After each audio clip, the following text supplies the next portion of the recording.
All right. Ooh, don't spill your juice now, she, girl. she got comfortable moving furniture. Honey, right. I don't remember the part when we said make yourself at home. Uh-huh. Welcome. That. Hey community, here's what's brewing today. GLAAD Honors. Ask Yo Aunteas, new body, who dis? And what makes you feel powerful? So get your cups ready for Minority Report.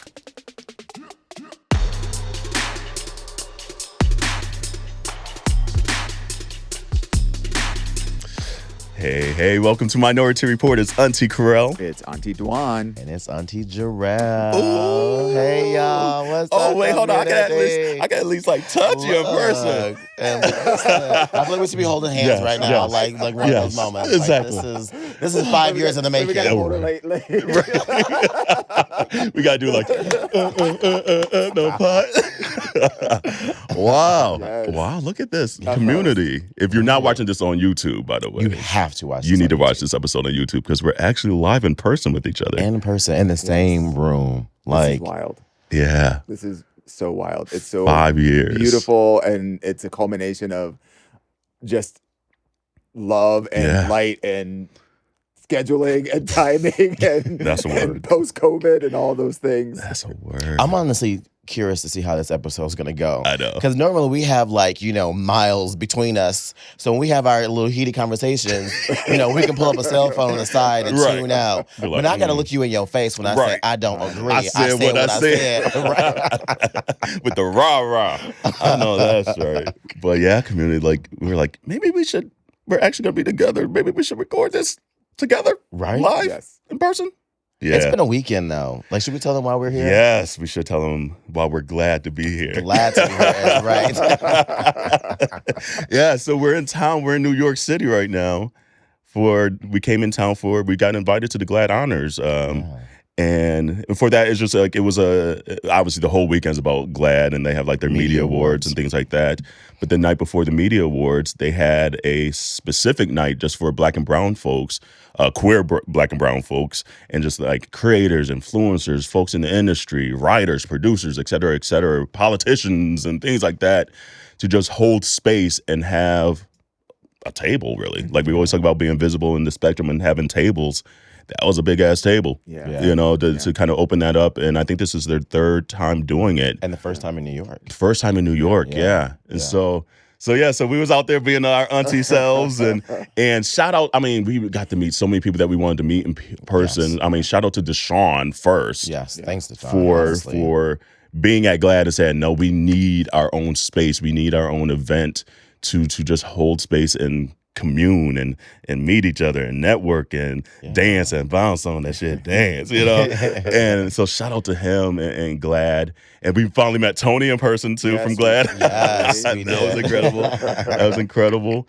And it was a lot of fun too when we were staying for them drinks. Yes. Cracking. Yes. I was like, we just meeting. Literally. But it felt like we'd known each other for a while. That part.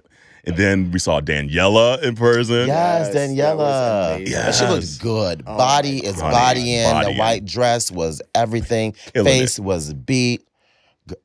Killing it. Killing it. So what up, Danielle? And if y'all don't remember, we had Danielle on, maybe 2 months ago. From Kokomo City. From Kokomo City. Yeah. And then, there was surface level, there's bad queers, there were the busy boys who came in just serving looks. Yes. Serving the way they came in looks. looking like a boy group, a boy band. Yes.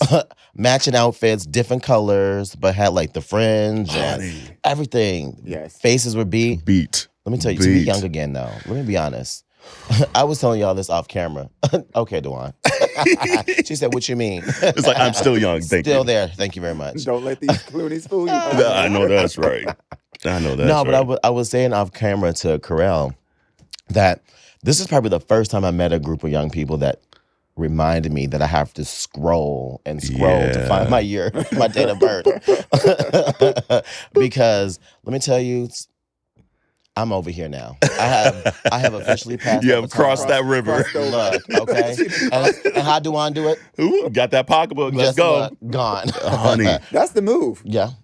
That is the move. Look, know when you need to move out the way. Right. Don't jump, bitch, move. Yeah, so Bitch Boy Hung Up was out there. Yes. Who else? By Latin Men as Yes, well, too. by Latin Men. Hey, Yes. Kevin. Hey. And then what's our homegirl from she had the green on. And she took that beautiful photo.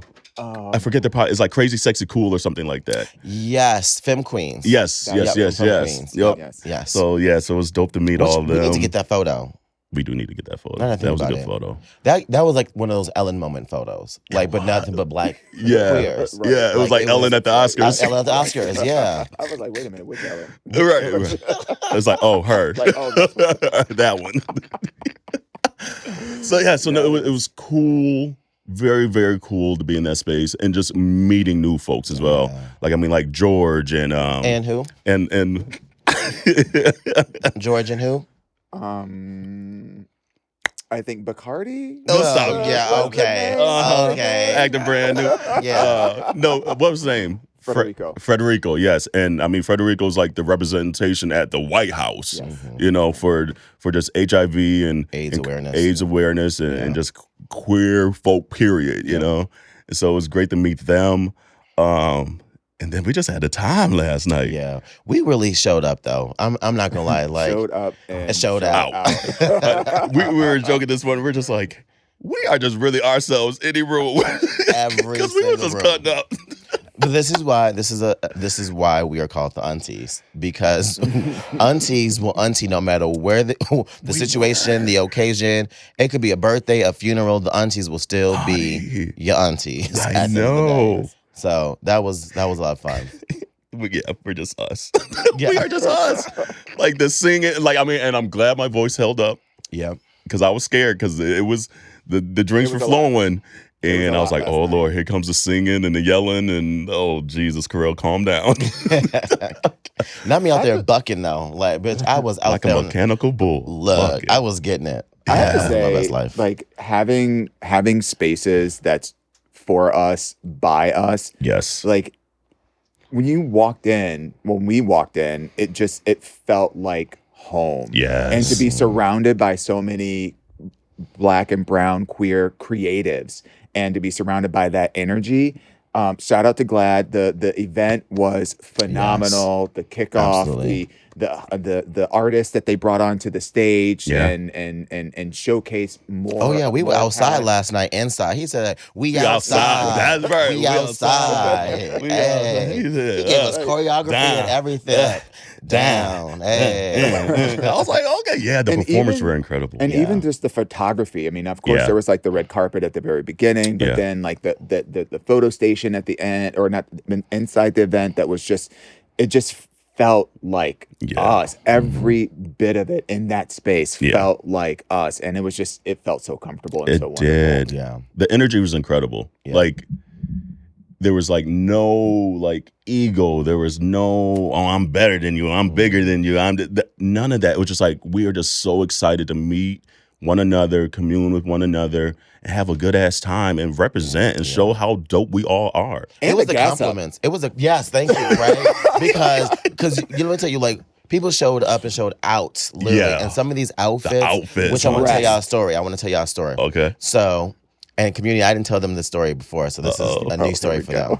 So Hadia and I were on a mission, like as we all said, we were on a network. We're gonna be, divide and conquer and meet people. Yes. And this man came in the room. He had this red outfit on with like this yellow and black leopard print top on top. It was a fire outfit. It was really cute. And Dia and I like pulled him aside. We were like, your outfit is everything. And he was like, oh, I made this. And we're like, okay. So, we were saying that we're going to network with people, add people on the podcast and stuff like that, and follow each other on IG. And then we introduced our name. By the way, his name is Benjamin. Hey, Benjamin. Hey, Benjamin. And he was like, oh, what's your IG? And I was like, oh, it's Minority Report. And he was like, shut up. And I was like, what? And he was like, I actually listened to you all. Shut up. And literally was like in that space, having it like an auntie moment. He was like, I feel like I'm talking to a celebrity right now. Oh, gosh. He was just like, I just appreciate y'all and love y'all so much. And it actually inspired me to create a podcast as well too. And so, it was just Benjamin. to have that moment last night at that event. It's just another reminder of why these moments matter and why they're important. Yeah. And why, again, thanks to GLAAD for putting on the GLAAD Honors, because we need these moments to make sure that we, one, see each other, but we also continue to inspire each other. Yes. In person.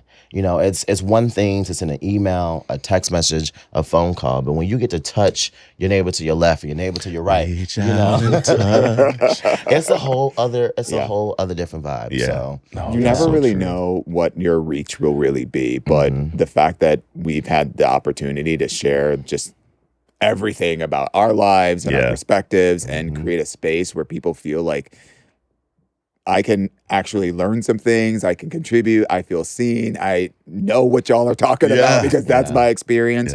And to have it resonate, it's beautiful. I agree. And just even speaking on the outfits, it was so hot, y'all. Like, at first, we were like, okay, it's not as hot as I thought it was going to be. But then as the evening goes on, and you community, you hear Dewan and I talk about just how much we sweat. At first, like, and you've probably even seen it in some of the pictures we were, like, posting in stories. I had one shirt on before, and I had to change even before we left the house. Because I was like, you know what? I'm about to sweat through this already. Had this, like, little velvet number. I was like, okay, I think I'm looking cute. It was very cute. But I was just sitting at your house. So I was like, nope, this ain't gonna work. So I put on a shirt that had like, it was like almost like sheer and had kind of had holes in it. Why am I sweating through the damn sheer shirt? It was the music. Because at a certain point of the night, like the music kicked up and everybody's energy just got hype, and you know, it was the electric slide. It was even the artist was like, time to twerk, and it was like, okay, you not like us. Not like us. Oh, that shit was a bop. Why he has a whole ass bop? We were cutting up to that song. A whole ass bop. A whole ass disc bop. But I can't say that I can relate to that because, you know, I don't sweat like that. So I was cool as a cucumber. I wasn't. But my feet was hurting though because you had them heels on. I had them heels on. Honey. Yeah. I didn't sit down. I didn't take them off. I was a trooper. You were a trooper. I was a trooper. You were a trooper. So then let's see here. Anything else about just the actual event that we want to get to before we go to the after event? Yeah, let's get to the after event. So community. So, you know, you had the event. It was like from 6 to 10. And then they're like, we have an official after event at 4 West Lounge up in Harlem. We're like, okay, dope, let's go. Can I just interject for 1 second? Yeah, you better you advocate for yourself at the beginning. Right. Please do. Well, I just want to say that it had been a really tough week for me. And at the beginning of the day. Yes, I'm glad you remember. I'm so glad you remember. At the beginning of the day, my energy was just off. I mean, y'all know, like, I'm a pretty expressive person, but like, it was all because like I walked into your place and he was on a work call and letting these ladies have it. I was like, damn. I was like, who done pissed the wand off today? Letting these ladies have it on this call. I was like, on a Friday at that. On a Friday. And then I was like, okay, let me just understand what do I have to prepare myself for the night? And I said, okay, well, Carell, what is the time frame of this? And I was like, 6 to 10. I said 6 to 10. He's like, 6 to 10. Oh, he's like, I don't know if I'm gonna make it on that. I don't know. He's like, I don't want to be there for no 6 to 10. And so then I said, you know what? Let me just, I know I'm in work mode right now. I need to get out of this. Let me take a shot. Let's put on some music. Let's change the energy or whatever. And I have to say, after the shot and after the Beyonce came on, it was a whole different vibe. So it really was. So community, just keep that in mind, the 6 to 10 and how he didn't want to be there that long. Keep that in mind for the story we're about to say. I got in at 10 a.m. I was like, I'm excited for that. She was like, Right. She's like, no, it's gonna be cute, but like, look, I don't know. Was ready to be in the house watching 600 pound life in sweats and be just good. No lie. Be A-okay. No lie. But by the end of it, honey, how the tides change. It's time to go. How the tides change. So we get to the official after party, and we're like, okay, where's the official after party? It's at 4 West Lounge. It was cute. Yeah. And so before we even get in there, and shout out to 4 West because 1,000. They providing the space, and the drinks were on point and all the things. Yes. So even before we get in, there's some lady out front just like saying, yes, queen, yeah, blah, blah, blah. And we're like, who is this white lady out here? Like this. I'm like, and of course, Dewan knows who the white lady is. He's like, Oh, girl, that's Josephine. We're like, who the fuck is Josephine? Like Josephine Baker? That ain't her. like we were That's not supposed to know. Josephine. Y'all Like, don't what you mean you don't know understand. Josephine? Y'all Like, don't understand. We didn't. Like, The show still don't. And she still woke up this morning and been like, Josephine. So quickly tell the who the fuck Josephine is real quick. I don't really know all about her, but what I do know is that for the past couple of years, I follow like the ballroom scene, a couple of IG accounts for the New York ballroom scene. And she has been a staple in the ballroom scene. I wouldn't say staple. She's been a staple. She's a staple. I mean, something. She's a book. She's more than a staple. She's a book. She's a regular. She the whole staple stuff. And shout out to her because like when I first saw her, I thought like it was a joke. And no disrespect, but I'm just keeping it real. I thought it was a joke. That was the same look we did in the room. Because how she showed up, it's just, there is space for everybody. So I had to check my own like perceptions and things like that. And over time, I just really appreciated her level of confidence in every category that she performed in. And so it's become kind of like, for me, a little folklore. And so when we were out, it's... Dewan, let's be for Dewan was fangirl. I did. The amount of videos he was taking of this lady. And so she's like this white lady that like she can't really vogue, but like they just embraced her quirkiness, if you will. And she was like that in person too. That she was just like trying to do the little catwalk and stuff down in the basement of that bar. I was like, tell Josephine nothing. She had the titties out, and I was like, they look like the Safira Cristel titties, the original pair. But what was so wild was like, I just thought what she was doing on the regular through the gram, because you only see, you don't see these people, you don't know. I just thought what she was doing was for the scene. And so that was her to be life. in that space last night and to see her walk in with her sunner shades on and her fried out hair and a sweatshirt and the sweatshirt and just it was lots of choices. It was a lot. And I was just like, oh, she's like this. And she's like the only white person in a place of just melanated folk. Yes. Yeah. Yes. And just not living. And not taking up space though. Like she was a little bit of space. Well, I mean, she was doing her own thing. Okay. Well, yeah. I didn't. Well, of course, I like she took up space, but like she wasn't like saying this is my space. Right. Like, Right. She wasn't like in there being like, this is like y'all welcome to my place. Right. It wasn't. It was not that It was not energy. that. Yeah. But I have to say though, you were probably the only person that played that. I did. Nobody else played that girl. No one. Mind. They were. If anything, it was like how Carell and I just looked at each other. We were like, who is okay. this? I mean, there's always got to be that one. But if you know, you know, because it wasn't like she was just. It's not like she was just like. I still don't want to know.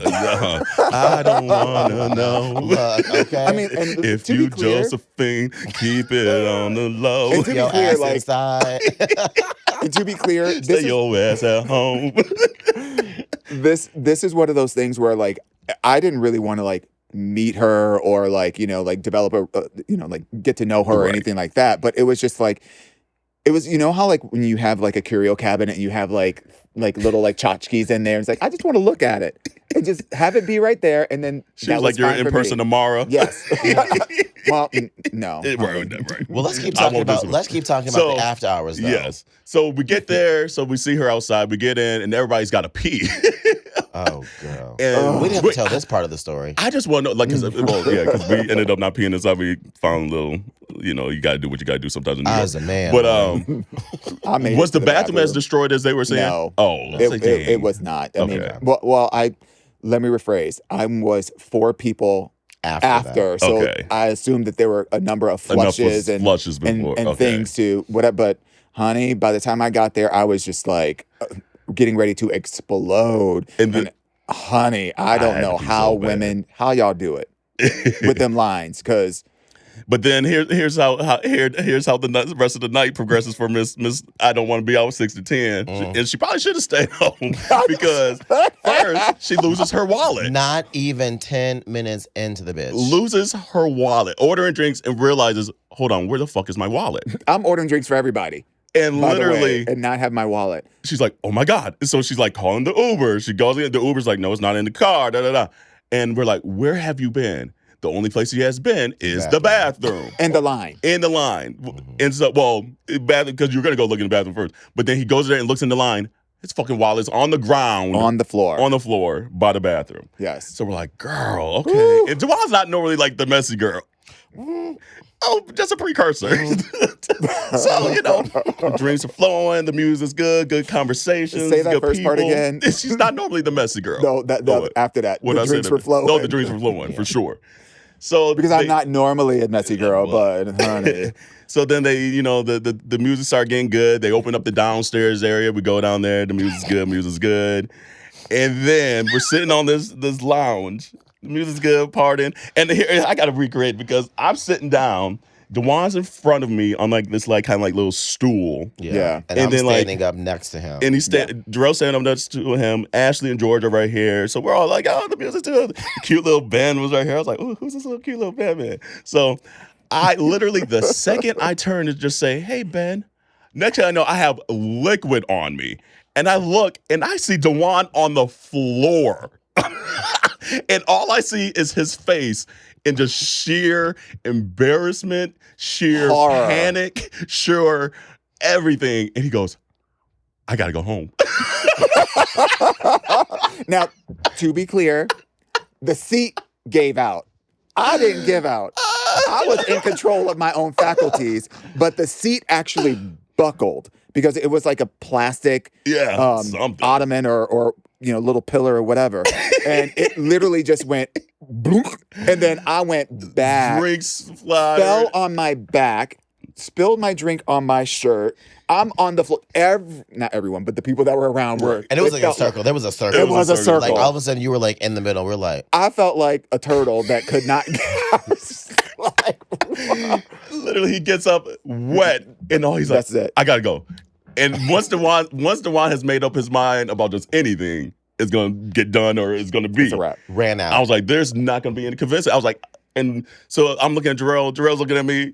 I'm looking at Jarrell. Jarrell's looking at me. We're like, what did we do? And I was like, we're not gonna be able to convince him. He's just gonna get the Uber. We'll see him at the crib. So I sent him that message, be like, girl, text me when you get home. And so maybe 2 minutes left past, Jarrell's like, all right, I'm just going to see if he's still upstairs. I was like, okay, you're going to be running after that damn car. And then maybe 10 minutes later, here comes DeJuan back. And I'm like, oh, this bitch actually stayed. Oh, my God. And so shout out to Kevin. Kevin. From Bi Latin Men. Yeah, I ran into him at the top of the stairs when I basically ran out of the room. Wow. Like Cinderella. You ran. And he was just like, you know what, don't worry about this stuff happens all the time. Like he really talked me down out of it. Cause I was just like, this is just not this is not right how I roll. And if this is what's happening right now, I'm not trying to let this escalate. But he took care of me. He got my shirt and dried it off and everything. And then I came back down. Came back down. So we say all that to say because literally at the beginning of the day, I was like, oh, 6 to 10. I don't know if I'm going to make it. And then next thing you know, this girl on the floor. And see, I should have listened to myself because, honey. You should have listened because that GLAAD Honors did him a thing. Took him out. But I regret nothing. It was the whole evening was with all the shenanigans and all the stuff. It was such a fun night. And it just felt good to be out in the city, after being cooped up for so long. It was a very New York night. Yes. It was a very New York night. Yes. Whatever you envision a stereotypical New York night, it felt that last night. Yeah. I was here for it. Yeah. So thank you again to GLAAD. Shout out to Surface Level because they kind of brought all of us in saying, hey, we're holding space for all of us and more the merrier. So shout out to Surface Level for the event. And then honestly, there's still some more things to reveal. We'll get there when we get there. But anything else from the GLAAD? No. Okay. Where should we go to now? Should we do Ask Yo Aunteas? Let's do Ask Yo Aunteas. Okay, all right. Yeah, we can take a quick little tea break and we'll get to Ask Yo Aunteas in person. Hey, community. A lot of you have asked how you can support Minoritea Report outside of the sharing and downloading and subscribing and leaving reviews. But you can also buy merch. Come on, baby. I know that's right. And we have a whole lot of options, from clothing to pillows to tumblers and bags. And we continue to update all of our stuff with new styles, new colors, and new products. Jarrell, where can they get all that stuff at? Well, they can get all that and then some at minorityareport.com. They can find all the goodies, find out additional information about your aunties. And we also want to make sure that you share and tag us when you do buy merch, all right? So let us know if it's a hoodie, it's a tee, a long shirt, a towel, because we know you need those. But let us know. Absolutely. And remember to wash your hands, your legs, and your ass. All right, ladies. Oh, y'all, we put this in person. Oh my God. I know. Get myself adjusted. All right. Me. All right. What time is it? Ask your aunties. Mechanical bull. Look. Okay, Okay, I don't feel bad now with those, like the video delays or the audio delays when we're doing this on like Zoom, right? Right. Because they be having us off. Like, Yes, It really it do. does. the fact Yes. that we just did that and we were, yes, we do this. Recycle. We do this, right? Recycle. We do this. All right, this is a quick one. It says, "Hey, aunties, if someone you thought was cute rejected you in the past because your body was not, in quotes, good enough, would you hook up and or date them if they suddenly show interest after you have worked hard on your body?" Absolutely. Absolutely. Fuck them and ghost them. Ooh, I mean, I'm not mad. look, I'm fuck them mad. and ghost them. I'm not mad. I mean, here's the thing. I wouldn't do it in the hopes of thinking like something's going to come out of this. Yeah. Because clearly they don't care about you as a person. Right. They just care more about you, about your body. And honestly, let's be real. That's not something you should be wanting at a relationship if a person can't accept you physically and personally, Yeah. you know? So for me, it would just be all about, just adding another number. I'm still stuck at 26. So I'm gonna get that 27 right quick. So Maybe I mean, 28 too. but honestly, I mean, it's one of those things where as long as you know nothing's coming of it, go for it. Yeah. Like, then why not? What do you think? Yeah, I tend to agree. If somebody rejected me for whatever reason, I'd almost feel like, okay, then it's a wrap. Mm-hmm. Like, why go back?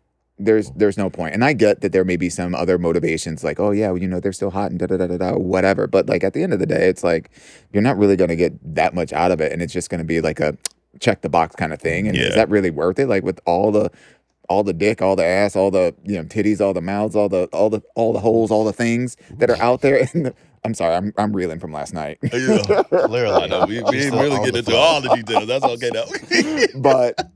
but like with all of the possibilities that are out there, why go back for seconds that aren't going to be as satisfying?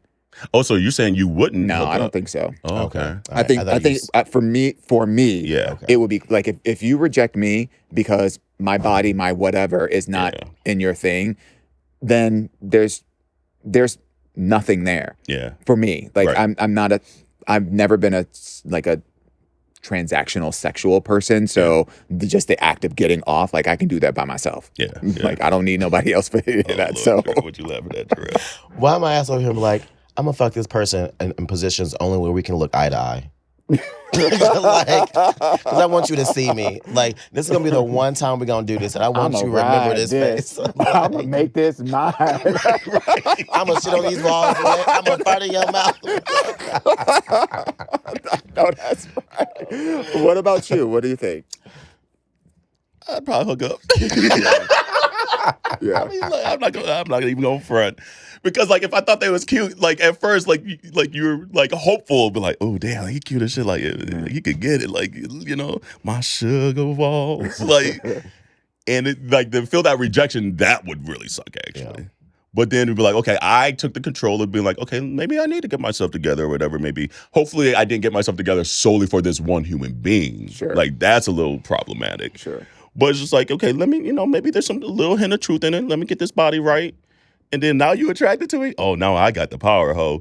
Yeah. We about to do this. We about to do this. But dating and all that stuff, there's something probably a little problematic in my head. So be like, damn, you rejected me solely because of my body. Now you want me solely because of my body. I provide so much more than that. So thinking that the relationship is going to bloom and be something ideal, that's not going to happen. I mean, And it's okay to identify as a whole and just be that. Yeah. You know, No Facts. problem with it. Facts. okay. No problem with it. But I also low-key feel like the sex would be trash at that point. I don't know. It could be. not with me. Ooh. Well, Like, I know what I bring to the table. I know what I bring. I'm gonna get it. It's gonna be it's either gonna be the good stroke or the good you just pushing. yeah. I don't know. I guess, and again, different strokes for different folks. Yeah. Yes, please. Yes. But The strokes to rule the world. but like when I think about like sex and like even like just casual sex, Yeah. for me, there has to be some level of not only just physical attraction, but also like there's like some kind of an emotional component. For me, there has to be some kind of emotional connectivity. How And long does it take for you to get there? Can it be like 5 minutes? Just it could be a quick little conversation. I know. Yeah. And yeah.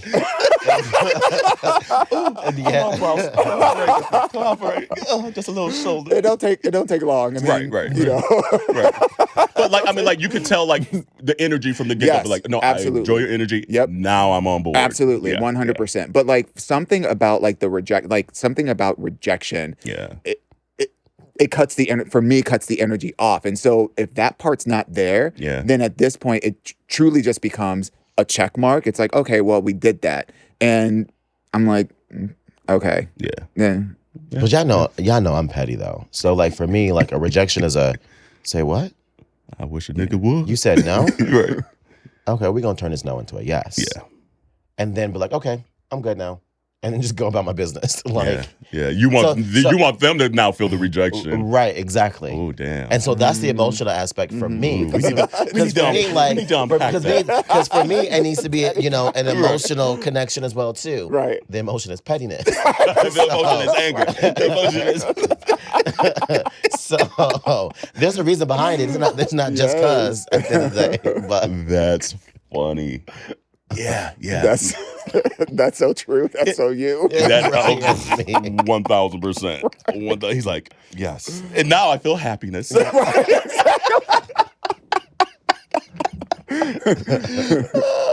Yeah. No, like, I feel like we see this just a lot in the queer world anyway, especially the gay men world. Like, the body image thing is always so prevalent and out there. So, I mean, I'm sure this man has struck a chord with a lot of people listening. Like, damn, that don't happen to me. And I did or didn't or whatever it may be. But, I mean, it goes back to, it is very, sometimes super simple for me. I'm like, well, I found you attractive then and you still fucking hot now. Yeah. But, I mean, if I get a chance. You're gonna climb that mountain. Huh? I'm just saying. It's like, woo.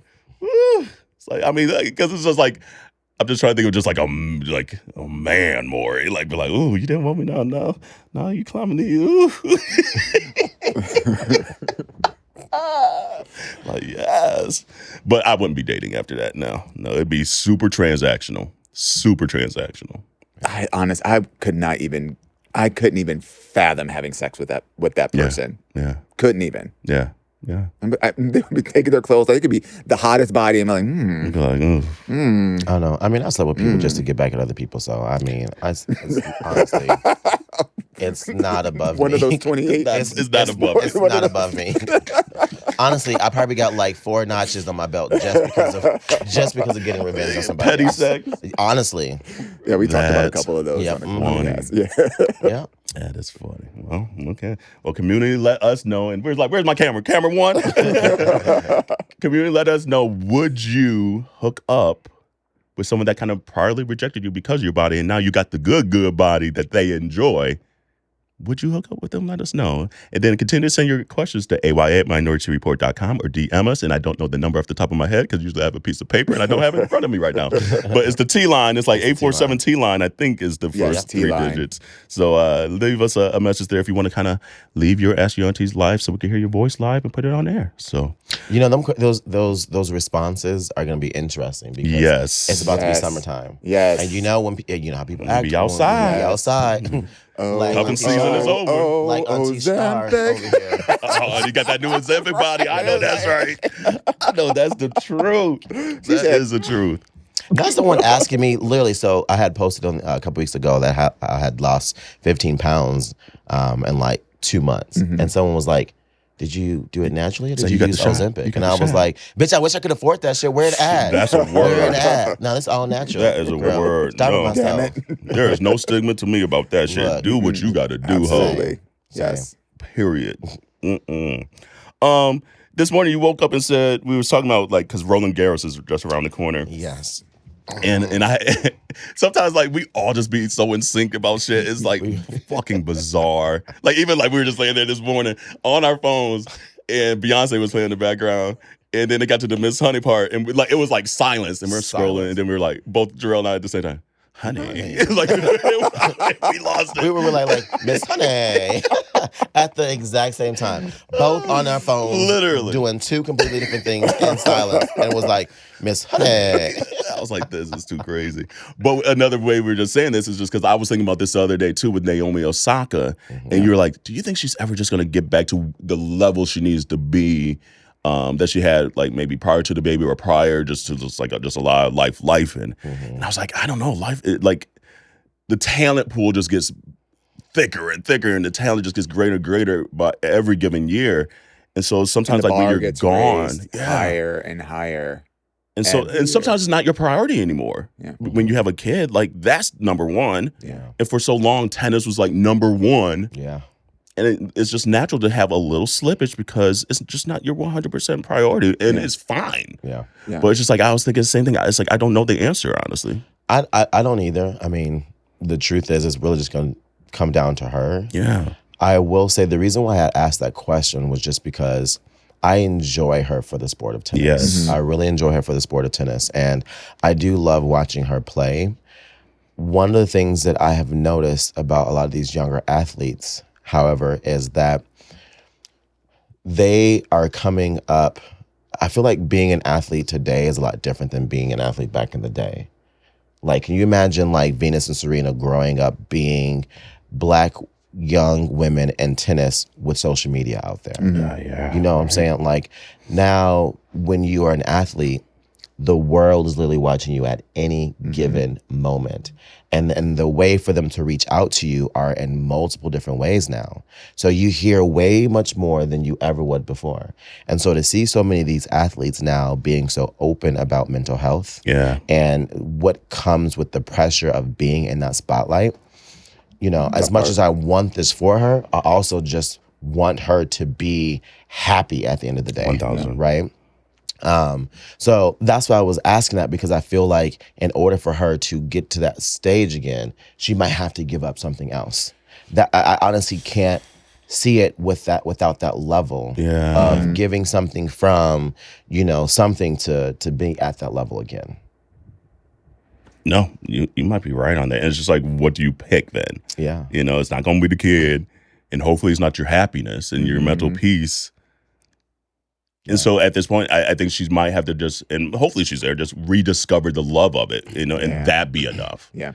But sometimes when you're a champion like that, that's never enough, you know? Yeah. It's just like, no, I want to be beating bitches' asses and win these trophies. Yeah. And But I mean, let's be honest though, even when they go out in the second round though, they get a nice little check. Yeah. I mean, so period. Yeah. get more than I'm making a year. Yeah. But it's just like, but I don't think even the money is what they, at least maybe a lot of them do it for. A lot of them like to be like, I beat your ass. Yeah. Yeah. And so, I think that level set of trying to refigure what is going to be that driving force is what's going to have to be it. And you nailed it. Yeah, she's going to have to give something. And I don't know. And it's tough because it's not only a love of the sport, but it's also, this is their livelihood. This is a business. This is my job. You know, this is the job. And so, you know, what motivates people could be, you know, intrinsically, I just want to be competitive. I want to like be the best version of myself at a certain stage. But now one could imagine that, okay, well, I have a business to run. I have people that are counting on me. I need to, I also have a love for the sport, and I'm trying to reconcile like the business aspect of it with the my personal aspect of it, and how much do I really want to push myself, and what else is there for me to prove to myself, to whomever or whatever, and all of those things kind of coalescing at one spot. And it's tough. We saw what happened with Serena, right? After having her kid. So, I mean, she just still loves the sport, and she loves the competition. She wants to be out there.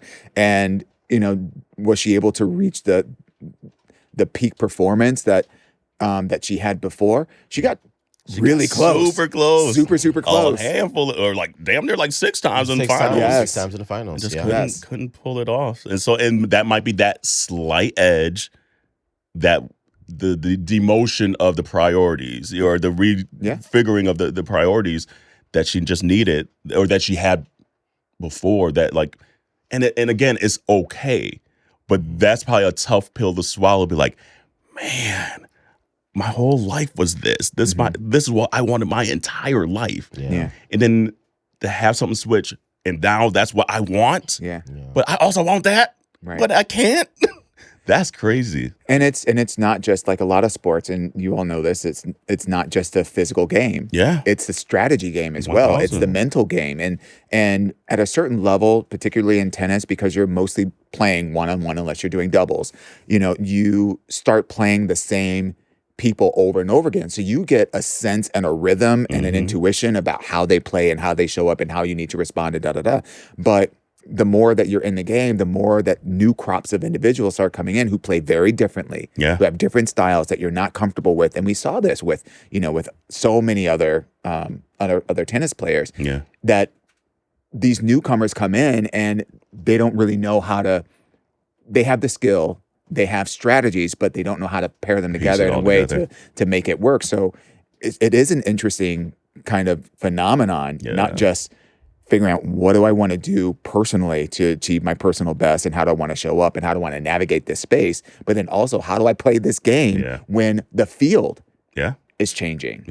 Yeah. I'm looking forward to Roland Garros, but it's kind of almost like a similar situation with like Brittney Griner. Like, she has her memoir out, and to go through the situation that she went through, and to be, again, top-notch athlete, but now to go through something maybe that traumatic on the flip side. Right.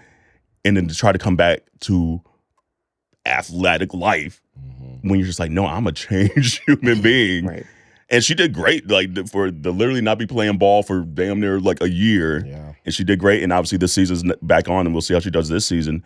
But that's just another thing. It's just like the mental space to be that good at what you do for your job, to try to get back into space again of like top tier and normalcy. I don't know what the word I'm looking for. I don't know how these people do it, honestly. So shout out to Brittney, and I kind of want to read the memoir just to kind of read the details of what she even went through over there. It's hard to, like, we saw the news. Yeah. But how things affect you at your core.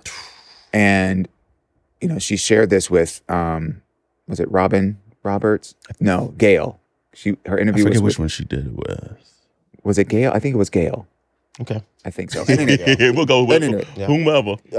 But she was sharing how, because the question was asked, what was going through your mind when, you were sentenced, and when she's like, I'm thinking about, I'm never going to play sports again. They're telling me I'm going to be in prison for 9 years of my life. It's, it's a federal penal colony in Russia. Like, this is just, And the war just took off over there, the Ukraine-Russian war.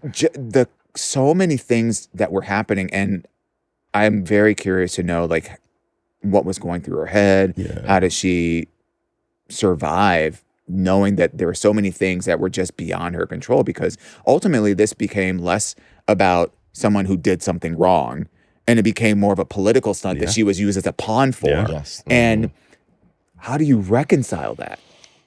So I'm very curious. And to be a black queer woman at that. Yeah, like, exactly. And like, I think there was some quote I saw somewhere where she was just talking about like her entire life to be in the body that she is. Everyone has just always looked at her and like gawked at her. And so then she said to go over there and they're doing the same thing, stripping me down naked not naked, and getting those same kind of prying eyes. She said it was just a whole nother level and a whole nother triggering of PTSD that she's still dealing with, because that's what she's always gone through her life. And now to be like in a Russian jail and they doing the same shit to me and like poking fun at me and things like that, you know? So to try to stay comfortable in yourself like that, that's a lot. Yeah. That's a lot. Yeah.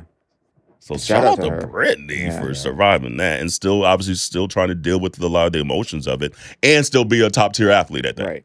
Because she still has to be a whole human being and live a whole, thankfully she gets to live a whole life outside of, you know, that experience.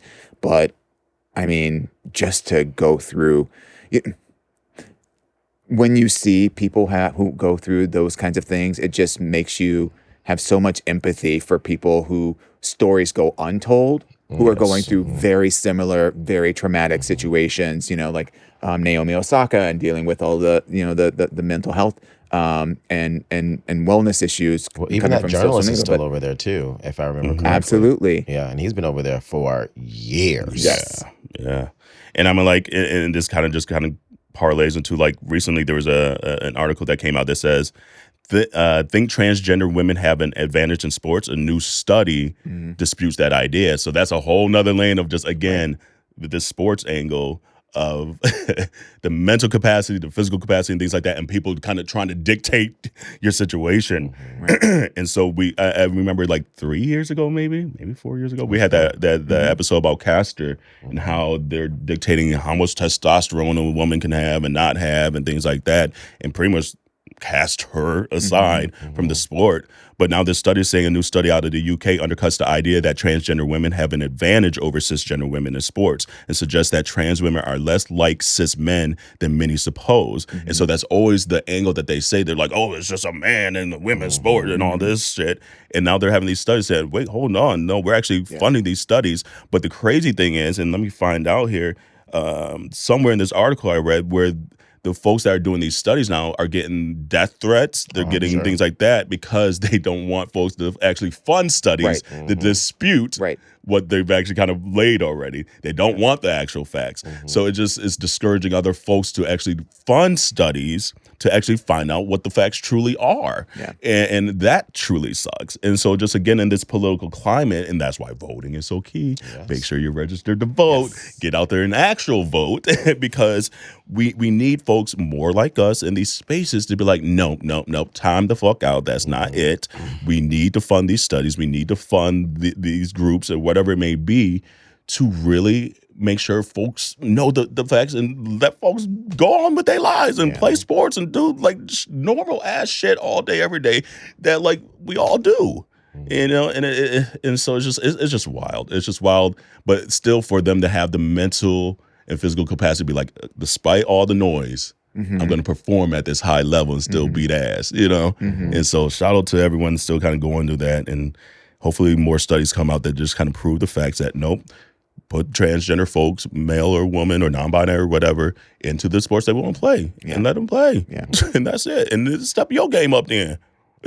That's change what it really comes down. It's always the change, people that suck at it that want to say something. The reality of it is change is hard, and I get that. But also, when it comes to, like, you know, this whole transgender topic and whatnot, I know that there's just a lot of misinformation that's out there. But the thing that's frustrating, to your point, is there's so much politicizing and leveraging this as a divisive issue that erodes from our ability to progress and as a society. I mean, as you know, we are starting to embrace, hopefully, and through a lot of valiant efforts of our, you know, trans individuals and allies that are out there to push this perspective that we are not a binary society. We are not just this or that. And, you know, our laws and our regulations and our policies and our practices and services need to catch up. And this is not a new concept. No. The concept of gender being male and female is relatively new in terms of the socio anthropological study of just human nature. Those are big ass words. But it's but it's new. It's new because it feeds a certain kind of narrative that keeps certain individuals in power. And that is just a complete antithesis of allowing us as a nation, as a world, as a civilization of just humans to progress in our thinking and evolve in our thinking. And I just feel bad that there are so many people that are caught in our crosshairs. But again, this is where, our allyship shows up. Like, we don't necessarily have to identify with those communities, but we can support them, we can advocate for them, and we can leverage our platforms in whatever way possible to make sure that we're doing the best that we can to combat those kinds of political agendas and other things that are keeping us down. Period. So, wow, we had a little sports moment there. Yeah. Okay, come on now. And Auntie Char participated. Sure did. That's because she ain't got her phone with her. right. Her phone over there. All the way over there. She's like, I know. I listen. It's like I kind of almost want to talk about the NBA, but like, ooh, who's watching the NBA playoffs? Anyone watching the NBA playoffs? They're kind of good. Oh, I am. I am. I mean, I'm rooting for the Wolves because they playing good. Look, they're playing good. Not the hand phone. My Palm Pilot. Over here reading her own palm over here. This is my lifeline. Okay. These are my finances. Oh, I got something coming. You got mail. I know that's right. Well, we're in person. We're going to actually play a little card game. Yes. We're in person. So we played this game during the live episode. So for those of you who were with us and you watched the live episode, it's called the Friendship Test. It's literally just a deck of cards that just has a bunch of different questions that are really just that encourage conversation, to help spark conversation. Because sometimes talking about yourself, talking about deep things, talking about things with substance isn't necessarily the easiest thing to do. So some of us need a little bit of a jump start in order to kind of have those conversations, which can also be life-changing and can also make a difference. So we got a couple cards here. And I'm going to ask you all a couple of questions. I want to ask this one because we were talking about our bodies earlier. Yeah. And so this question says, what part or parts of your body do you most compare to others? Oh. And I can go first because I kind of picked this out so to give you all some time. So one thing that I compare to other people often is my stomach. I'm not gonna lie. We're talking about the gay body and just kind of like, how in gay culture, gay men have to often look a certain kind of way in order to be, the hottest in the room or to be something that somebody wants. Kind of like that Ask Yo Auntie question, right? And as you can see on camera, I love to eat.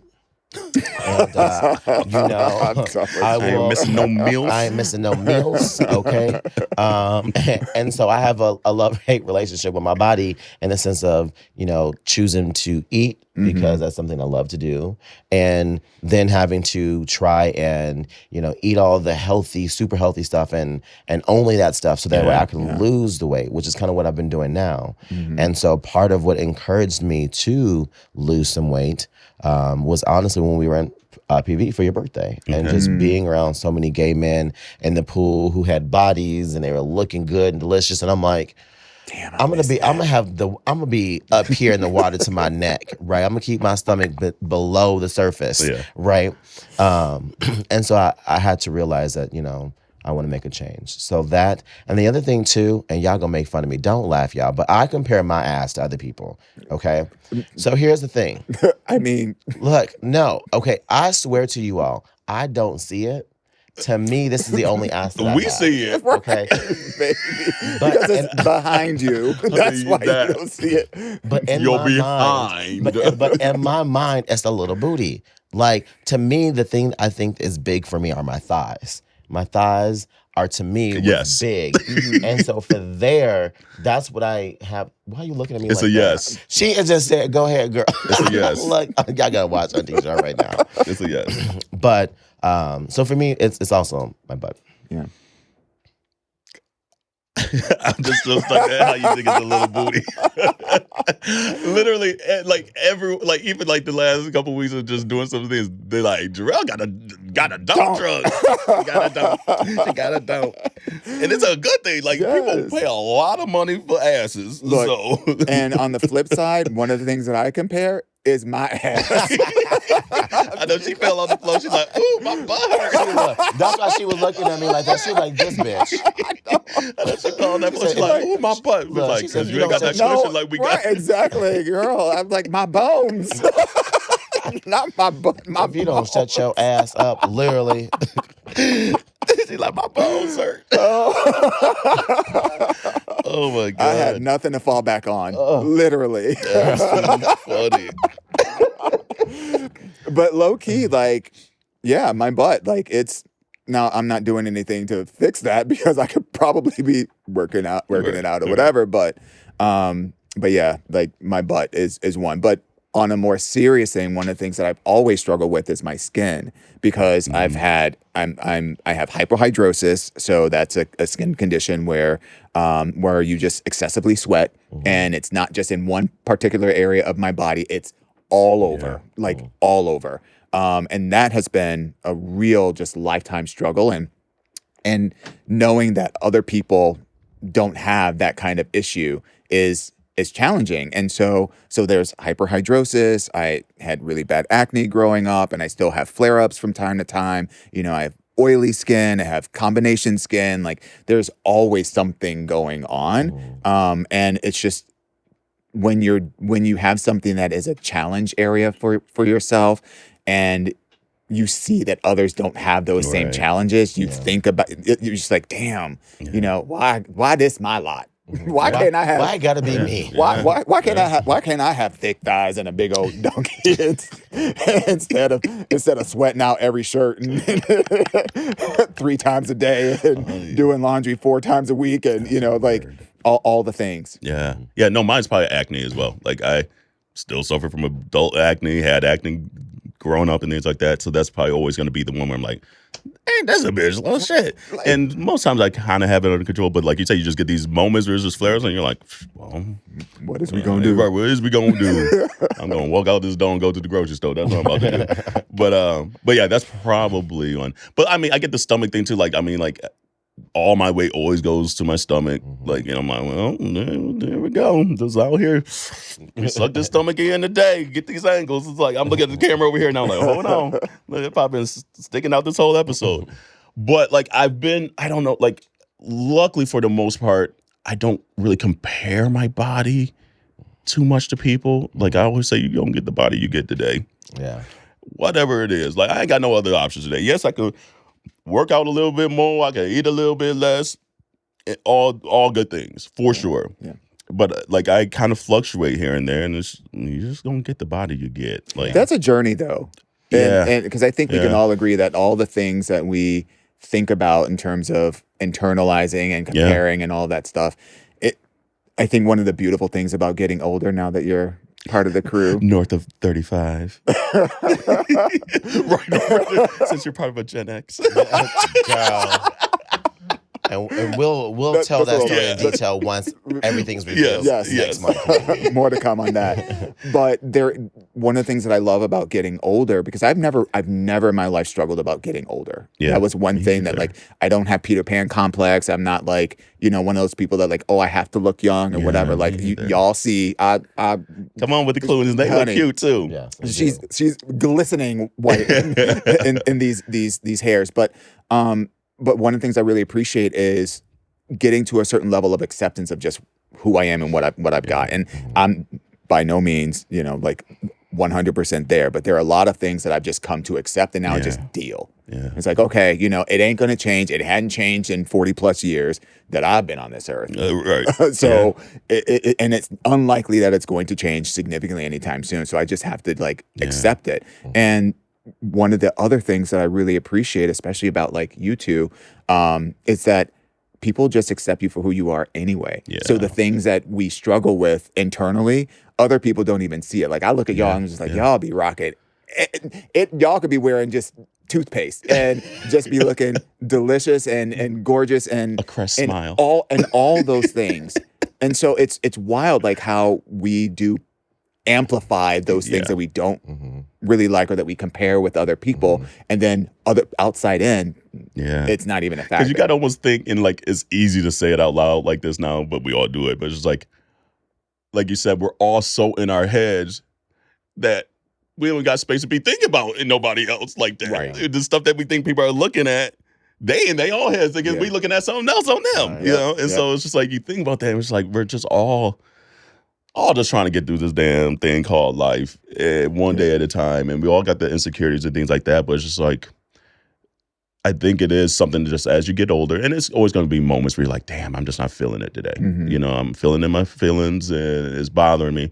But it's just like doing the due diligence, like looking at yourself in the mirror, like, I is strong, I is smart, I is powerful, I am dope, you know, those affirmations you got to sometimes just tell yourself, because they're, like you said, you're looking at us, be like, oh, I love that about her, I love that about Jarrell.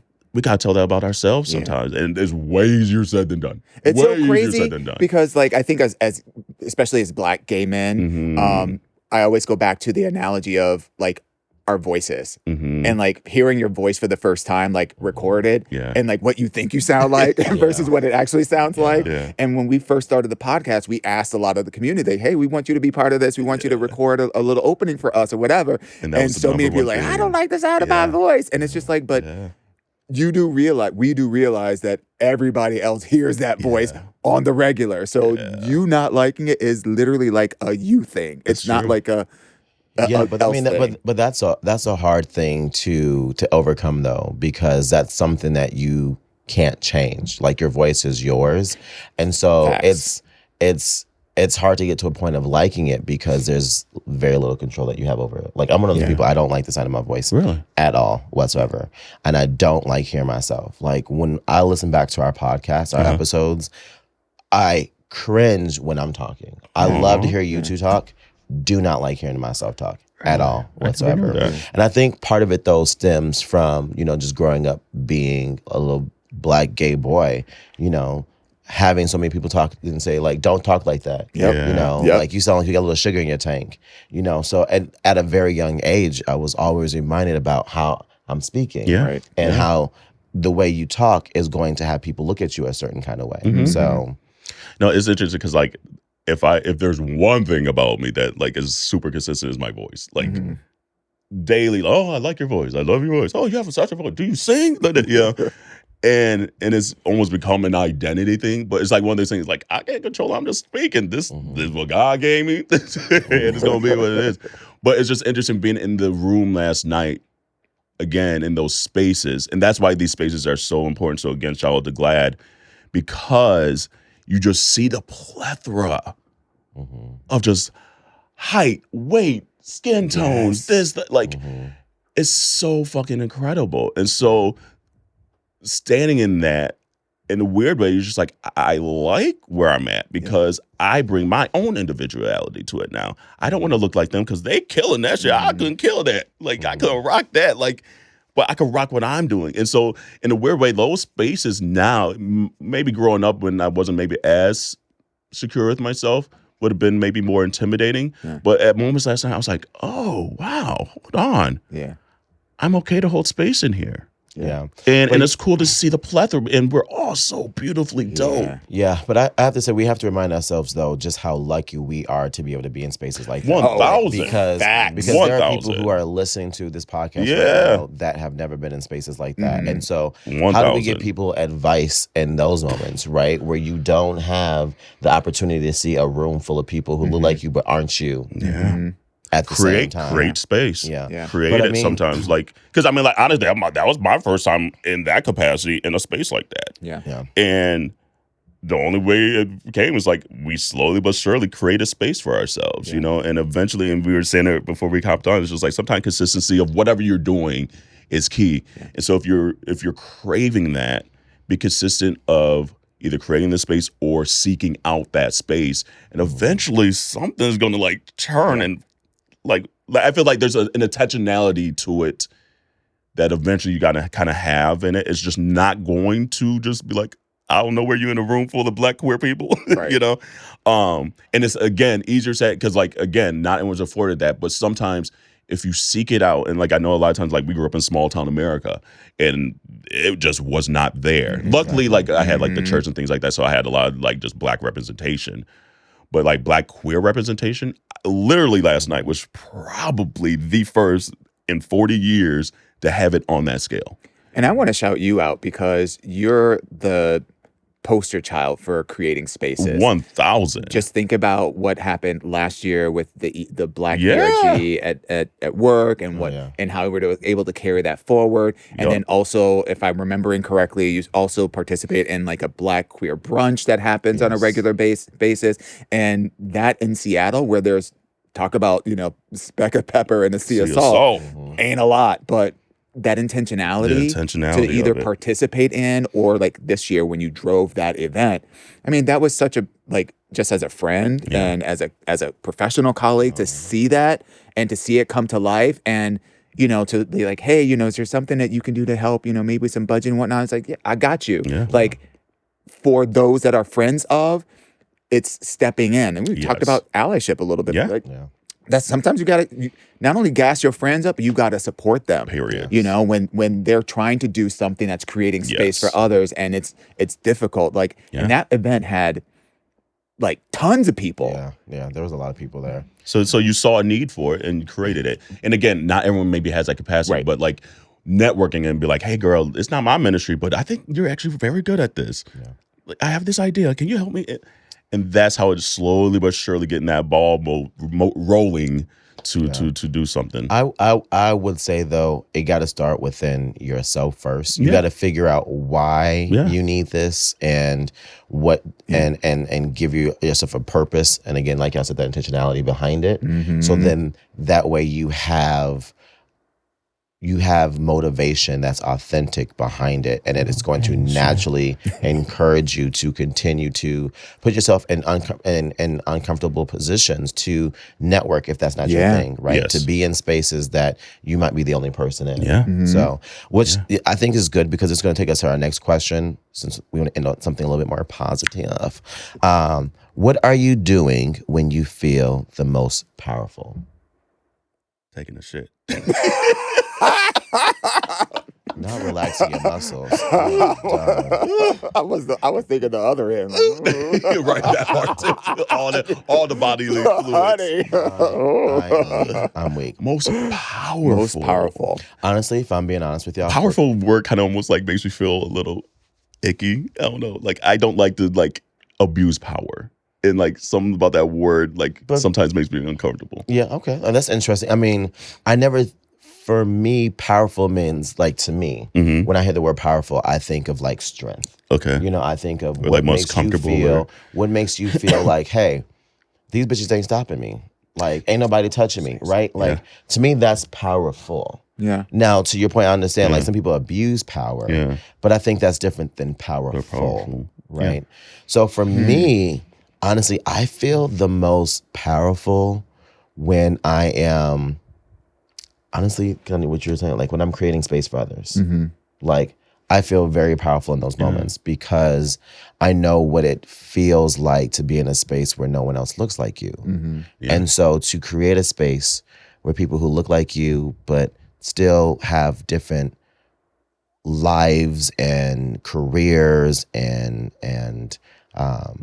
things that bring them joy, but also come to the same space and make space for each other. Right. To me, being a person that creates that level of space is powerful because those are the moments that can be life-changing for people. Yeah. Those are the moments often where we get the opportunity to refill our cups, to then go out there where we are again often the only people in those rooms. Right. To then be able to give it our all and then go back, refill back up. Go back to, out there again. So that's honestly for me. I would say I have two different thoughts. One is I kind of equate powerfulness to just interpersonally confidence. Yeah. When I feel the most confident. And I think that's where, I'm entering a situation where I'm very clear about what I bring to the table and how I can contribute to that thing, whatever it is, being successful. Yeah. But then the other part of it is where I feel most powerful is where I have an opportunity to leverage whatever privilege or resources or access that I have on behalf of somebody else. Yeah. Because as I think about my own personal journey and self-discovery, as a young Black, queer, femme adjacent hiding kid, I always wanted an advocate. I always wanted someone to like take me under their arm and like really like motivate me, inspire me, help me, and you know, and be that support system. And you know, I have, you know, and shout out to, you know, my family and all that. Like, this isn't to discredit y'all. Like, you know, hey Cheryl, we love you, boo. But one of the things that I can say that one of the many things I can say about my upbringing is that my parents, specifically my mom, instilled a sense of self-reliance and personal accountability. And if anybody knows me, they know I get shit done. Yeah. I get shit done. So when I feel the most powerful is when I can, whatever I've been able to accomplish on my own or whatever I have, even if it's just my space, be like, hey, y'all come over and stay with me. Like that to me feels like power. Interesting. And not in a negative way, but like, right. You know, my purpose of using power is to really help others. Yeah. And if I can help someone in that way, then yeah, that's when I feel the most powerful and satisfied. It's just your it's phone so going off over there, girl. They're calling you. That's interesting. Like just sitting here, kind of just hearing responses. I think I feel most powerful when I'm prepared. I'm a prepared. Like I do my due diligence about things. Like I research things, make sure whatever situation I'm in, I'm prepared to either speak intelligently to whatever it may be. So I think that's when I know I'm prepared or have done the due diligence, that's when I think I feel quote unquote powerful. Because I know I could contribute. I know I could do what needs to get done to get to whatever end thing. And a lot of times that's within me and not like anyone else kind of dictating that.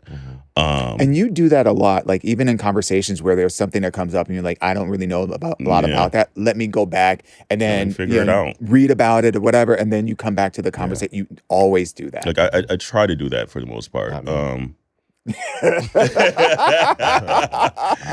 it's funny, like to say that because like I know a lot of times we were joking like we don't be using Google for shit for this podcast. We're like, we don't know, and that's just part of just the charm of the podcast. But in day-to-day life, or even preparing for the episodes of podcasts, like I like to be prepared. I like to be like, okay, what do we need to do? Because that makes me feel, I guess, powerful or just in control of the situation to know that whatever we need to do, whatever it is in life, will get done the way it needs to be done properly. You know, it's interesting that you both said those two things because I feel like those are also two of the best ways you both show up for our podcast as well, right? And like how you are so quick to go out there and be like, okay, this is what we need. We're going to do this, right? Or like, oh, we want, like you always say, like, who we want on the podcast? Boom. I'm creating emails right now. Like 1000%. that's literally you. And then you are very much on top of like, okay, we got this, we have this. I put this. We do 300 episodes. It's November. And like you like are already like always like that. My ass over here just like, so I'm here. No, don't let her undersell herself Right. because give yourself more credit. you keep this whole podcast on Real Street. Yes. You 1000. keep this whole podcast 1000%. on Real Street. And the level of, I don't know why I'm yelling. Sorry. This is the powerful part of the conversation. But like, there is a certain level of vulnerability that you exude when we're having conversations like this. And the fact that like even this conversation that we're having with this particular card game comes from you because that's your place. And so, and I think that level of different perspectives really resonates with people because they can see different aspects of themselves and any one of how we all show up. But I never want you to feel like, you know, you are not just a talent. No. You're beautiful, girl. Yes. But you're beautiful, girl. This is not a beautiful gown situation. She's bringing substance to the table. Part. Yes. That part. But I honestly think that that's one of the most endearing things for me. About one. Oh, she gets choked up. Don't you do it because then I'm a cry. I know, because y'all see I brought my towel. I know, right? But that's one of the most. Damn it. Stop, y'all. That is one of the most beautiful things about who you are, is that you are in tuned with yourself and you bring that level of vulnerability to the table and you wear it. And even though there's a hard ass shell, them cracks are the most beautiful parts of who you are. And all right. I love you, girl. Next question. What's the next question?